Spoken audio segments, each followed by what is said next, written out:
esse pregador, não para que o mundo fosse condenado, mas para que o mundo fosse salvo por ele. A Bíblia vai dizer que antes mesmo do Senhor ser revelado o seu ministério, havia um homem por nome de João Batista, filho de um sacerdote chamado Zacarias. Zacarias teve uma experiência única e ímpar com Deus, a qual o anjo lhe apareceu dentro do cenáculo, dentro do templo, dentro do tabernáculo, e lhe disse: em nome de Deus, a sua oração foi ouvida no céu. Sabe o que eu acho interessante? É que quando nós olhamos o anjo relatando a Zacarias: Zacarias, a tua oração foi ouvida. Nós olhamos que essa revelação ela veio no livro de Lucas, capítulo de número 1. E quando nós olhamos Lucas, capítulo de número 1, a Bíblia não nos fala que Zacarias estava orando. A Bíblia nos diz que Zacarias entrou ao templo para orar. Isso nos traz uma revelação muito grande sobre a palavra de Deus. É que o salmista vai dizer no Salmo de número 139, que antes mesmo que as palavras fossem formadas na nossa boca, o Senhor já sabia o que nós tínhamos a pedir. O Senhor já sabia o que nós tínhamos a falar. Ou seja, a oração, o clamor, o sentimento de Zacarias foi ouvido ao céu e foi atentado ao Senhor. A Bíblia diz que o anjo entrega a Zacarias um presente. Que presente é esse? Uma semente de vida à sua mulher que era estéril. A Bíblia diz que o nome dessa semente se chamava João Batista. João Batista veio nada mais e nada menos para preparar o caminho para o Messias, para aquele que há de vir. A Bíblia diz que João Batista carregava uma palavra. Que palavra era essa? Arrependei-vos, porque já é chegado o reino dos céus. Interessante é que a igreja de João Batista começa numa igreja pequena, com poucas pessoas, e a palavra é arrependei-vos. A igreja começa a crescer, a palavra continua sendo arrependei-vos.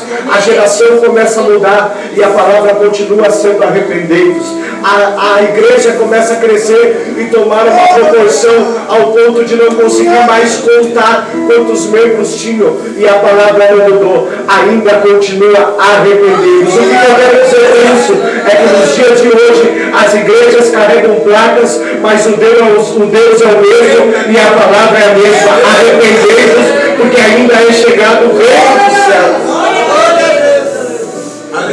A Bíblia vai dizer que João Batista, o povo chegava e queria se arrepender, queria entregar sua vida a Cristo, e na mesma hora no Jordão queria ser batizado.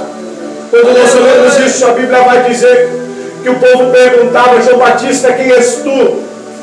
Quem és tu que se levantou no meio de nós? Será que tu és o Messias, tu és um dos profetas? Ele diz: eu sou apenas a voz daquele que clama no deserto.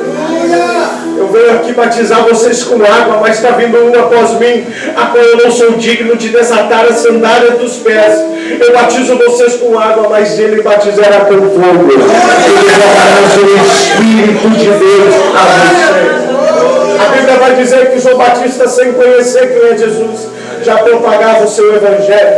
João Batista, sem conhecer quem era o homem que há de vir, já propagava. Mas eis que em um culto de batismo, em um culto de consagração, João Batista está com uma fila de gente para batizar, uma multidão ouvindo a sua palavra. A Bíblia diz que João Batista levanta os seus olhos e ele enxerga um homem vindo na sua direção. A Bíblia diz que ele lança um decreto sobre a humanidade. Que decreto é esse? A maior revelação do Novo Testamento. Eis que vem aí o Cordeiro de Deus, que vai remover o pecado do mundo. Até então, quando nós olhamos as Escrituras, o pecado ele era encoberto. Até então, quando nós olhamos a luz da palavra, o pecado ele era encoberto. Como o pregador se apresentasse ao sacerdote com um cordeirinho, o sacerdote orava o seu pecado passava para o novilho, para o cordeiro. Ali o novilho era sacrificado, o cordeirinho era sacrificado. Então você estaria livre do seu pecado. Só que o Senhor veio como cordeiro para não encobrir mais o que o mundo estava praticando. Ele veio para remover as nossas transgressões, carregar no seu corpo uma culpa que não era dele, subir uma cruz que não era dele, pedir perdão por um pecado que não era dele, mas ele veio não para julgar, mas para que o mundo fosse salvo por ele. Quando nós falamos de salvação, cabe a nós lembrar que nós temos uma aliança e Deus tem uma aliança com nós. A Bíblia vai dizer que Jesus é batizado por João Batista. E ali acontece algo que a teologia chama de teofania. O que é a teofania, pregador? A Bíblia diz que uma luz se manifesta de um céu aberto e desce sobre ele como uma forma de uma pomba. E ali sai uma voz. Que voz é essa? Esse é o meu filho, a qual eu me comprazo e a qual eu me derramo o Espírito Santo de Deus. Jesus recebe o Espírito, é selado por Deus. E ali se inicia o maior propósito de um reatar de uma aliança com o povo. Esse propósito agora passa para o outro lado do Jordão. O outro lado do Jordão, a Bíblia diz que agora os discípulos de João Batista seguem a Jesus. E agora, por conta disso, a igreja começa a entrar em conflito. Começa a entrar em conflito com o pregador, porque eles não entendem o propósito, eles não ouvem a palavra. E o povo perece pela falta do conhecimento. A Bíblia vai dizer que agora aqueles que têm o ministério de contenda dentro da igreja de João Batista vêm e começam: ei, João, aquele que tu batizou está lá no outro lado do Jordão, e agora te digo mais: os teus membros